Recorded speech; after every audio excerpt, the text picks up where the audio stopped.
अस्सलाम वालेकुम दोस्तों, मैं हूं सोहेब अजमल और आप देख रहे हैं कुकिंग विद सोहेब। आज मैं आपको बताऊंगा कि बस चंद ब्रेड के टुकड़ों से किस तरह आप घर पर मजेदार गुलाब जामुन बना सकते हैं, वो भी आसान, फास्ट और कम तेल वाले तरीके से। हमें दरकार है 4 अदद नरम ब्रेड के स्लाइसेस, आधा कप करीमी पनीर, 2 चम्मच दही, 2 चम्मच मैदा, 1 चम्मच देसी घी, चीनी और थोड़ा सा तेल। सबसे पहले ब्रेड की किनारे हटा दें और छोटे टुकड़ों में काट लें।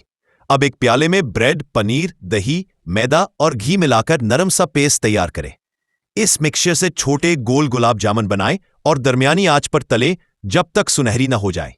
अब एक अलहदा पतीली में पानी और चीनी का शीरा तैयार करें। जब गुलाब जामुन तल जाएं तो इन्हें शीरे में डालकर 5 से 7 मिनट के लिए छोड़ दें ताकि वो अच्छी तरह चाशनी में भीग जाएं। तैयार गुलाब जामुन को प्लेट में रखें, बादाम पिस्ता से सजा दें और पेश करें।